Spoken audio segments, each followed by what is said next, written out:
Hallo zusammen und willkommen zu einer neuen Folge von Michaels Modellbaustube. Vor kurzem habe ich euch in einem Video kurz erklärt, was Ätzteile sind und wie man diese verarbeitet. Heute geht es ein bisschen tiefer in den Kaninchenbau, denn bei Ätzteilen, da lernt man nie aus.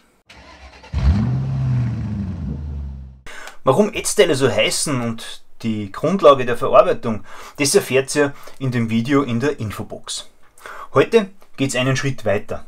Anhand dieser Standfüße der Resercrest zeige ich euch, was man beim Einbau von solchen Teilen beachtet. Tja, hier habe ich schon mal so ein fertiges Standbein, ne? Und man sieht da ganz gut die bereits fertig eingebauten Ätzteile, die im Vergleich zum Originalteil, also wenn ich das jetzt so hinhalte, ich glaube man sieht es, dem Modell den gewissen Feinschliff geben. Wie bereits im letzten Video erwähnt, da liegt diese Detailarmut oft am Herstellungsverfahren der Plastikmodelle. Doch wie macht man jetzt aus dem Bausatzteil so eine aufgebrezelte Version? Zuerst muss man die Bauanleitung der Ätzteile genauer studieren. Diese verrät mir nämlich, dass ich beim Kunststoffteil gewisse Bereiche entfernen muss. Am besten, man markiert sich sowas mit einem Stift. Das habe ich da, seht ihr da, die schwarzen Flächen da, schon mal vorbereitet. Je nach Schwierigkeitsgrad, da braucht man jetzt das nötige Werkzeug. Wer die Modellbauschule gesehen hat, der erinnert sich vielleicht, da habe ich erwähnt, dass viel Werkzeug von alleine dazukommt. Tja, sobald man mit Ätzteile arbeitet, geht es dann ganz schnell. Für die Standfüße jetzt zum Bearbeiten vom Plastikteil, da brauche ich daher eine feine Säge, Schleifpapier und ein Messer. Beginnen wir mal mit dem groben Entfernen des Plastiks. Wer hier ganz mutig ist, der kann auch den Seitenschneider, also den Knipser nehmen. Ich persönlich greife jetzt aber zur Säge. Die hat eine grobe und eine feine Seite, und mit der feinen Seite, da trenne ich jetzt dieses Mittelteil da heraus.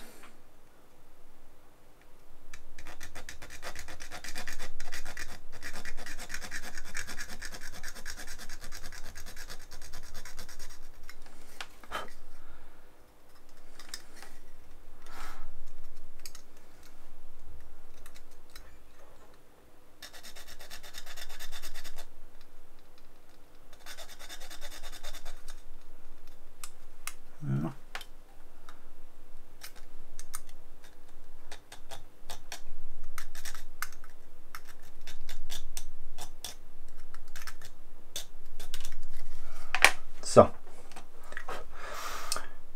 wenn das geschafft ist, dann nehme ich Schleifpapier und versäubere da die Ränder einfach ein bisschen.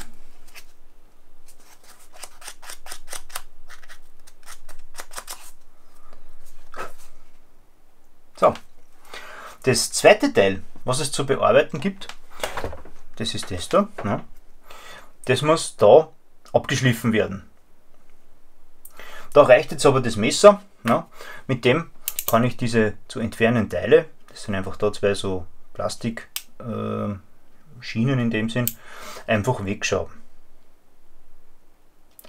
Oder wegschneiden, besser gesagt. So.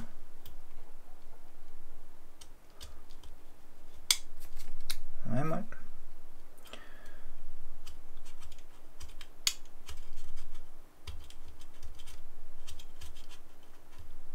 Und zweimal. So.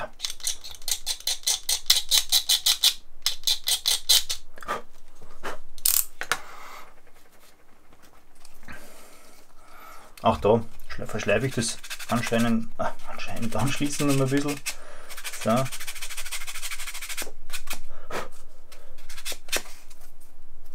Wunderbar. Tja, das waren nochmal die zwei Kunststoffteile, wo ich jetzt die Vorarbeit geleistet habe. Und weiter geht es jetzt mit den Ätzteilen. Tja, die Ätzteile, die habe ich jetzt schon mal aus der Platine entfernt. Wie genau ich dabei vorgehe, das habe ich ja bereits im Video dazu erklärt. Jetzt muss man sie noch biegen. Da die Teile sehr klein sind, arbeite ich jetzt hauptsächlich mit der kleinen Biegezange da von Tamiya. Die muss man nicht biegen, aber da auch wieder, wie ich schon letztens gesagt habe, vorsichtig und mit Bedacht. Das Ganze muss da in die Mitte.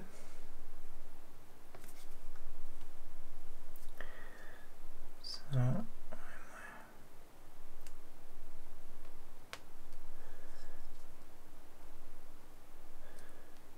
Zweimal.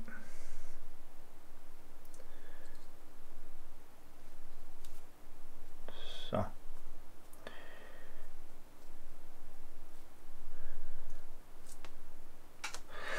Jawohl. So, fürs erste Mal fertig gebogen. Jetzt können wir uns dem Thema Klebstoff widmen. Wie schon im letzten Video erwähnt, da kommt man mit Plastikklebstoff da nicht weit. Es muss Sekundenkleber oder Acrylklebstoff sein. Mein Favorit zum Kleben von Ätzteilen ist ja dieser Ultra Glue, ne? Das, weil man ihn mit Wasser verdünnen und auch entfernen kann. Aber auch Sekundenkleber, wie dieser da, kommt zum Einsatz. Und mit dem klebe ich jetzt einmal diese beiden Scheiben da an die Innenseite. Ich weiß nicht, ob man das im Video sieht, aber wir haben da so Scheiben noch wegstehen. Die müssen jetzt nur nach innen gebogen werden und da angeklebt werden. Das mache ich jetzt mit dem Sekundenkleber.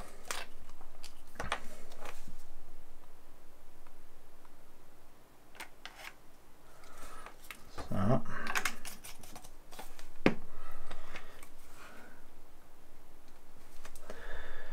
Machen wir das da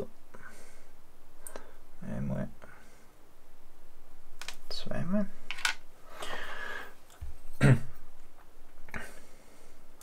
Und das mache ich jetzt mit der Pinzette.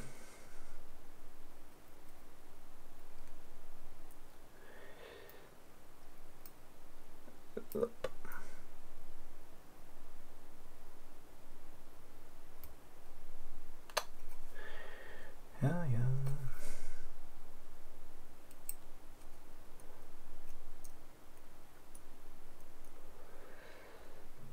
So. Einmal. Und zweimal.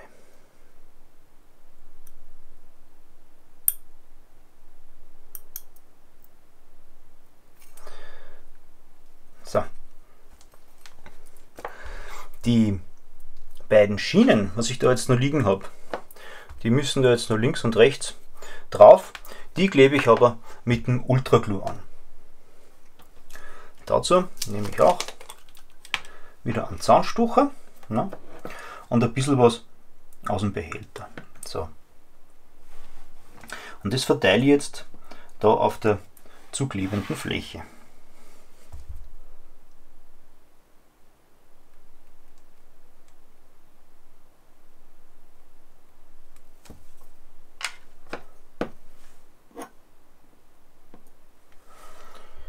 So, die Teile anbringen.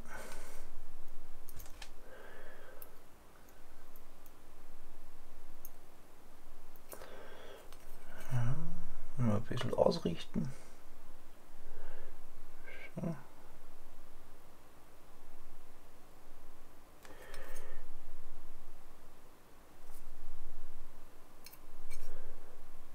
So.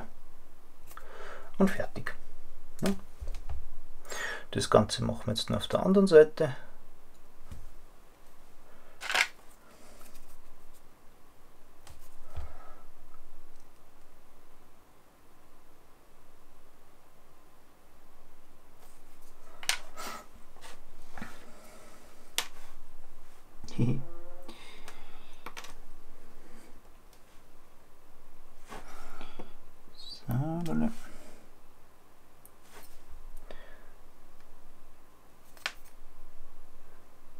So.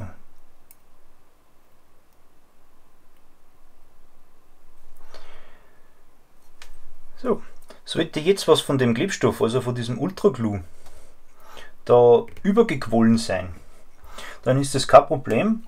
Da nehme ich jetzt ein Wattestäbchen, das befeuchte ich ein bisschen mit Wasser und dann kann ich das da einfach wegwischen.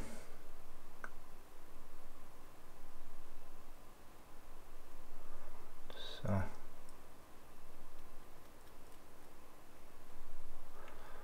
Ganz so sauber muss es nicht sein. aber eben den Kleber kann man einfach mit Wasser wieder entfernen.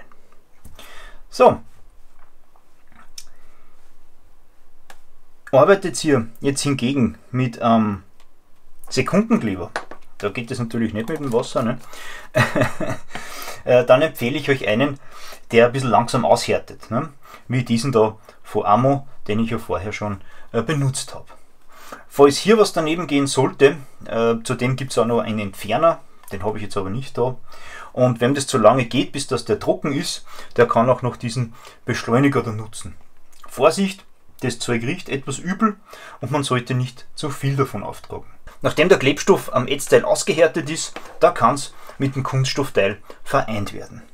Mir ist jetzt beim Aufzeichnen noch aufgefallen, dass ich da noch ein kleines Ätzteil vergessen habe zu erwähnen oder zu zeigen. Wir haben da in der Mitte noch so ein dünnes Teil drinnen stecken und das habe ich auch einfach mit dem Sekundenkleber reingeklebt und dann das da zusammengedrückt. Ja. So. Und jetzt kommt das eben aufs Kunststoffteil. Beim Kunststoffteil muss ich vorher noch das vorbereiten. Da kommt nämlich da noch. Das muss da noch rein. So. Ja. Und jetzt kann das da rein. Da nehme ich jetzt wieder den Sekundenkleber. Ja. Den trage ich wieder wie vorhin nicht direkt aus dem Behälter auf, sondern gebe da wieder was in diese Plastikschüssel. Ja. Auch da kommt jetzt wieder der Zahnstocher zum Einsatz. Und damit kann ich den Klebstoff da schön punktgenau auftragen. So. Ja. Und wie ihr jetzt seht, ist dieser langsam aushärtende Kleber schwarz. Bei diesem Modell ist mir das egal, da hier sowieso nur schwarz kandiert wird. Bei hellen Lackierungen, dann sollte man das aber bedenken. So, jetzt kommt das da rein und drücken wir das zusammen. So. Ja, hoppla. Das ist ein bisschen gerade richten da.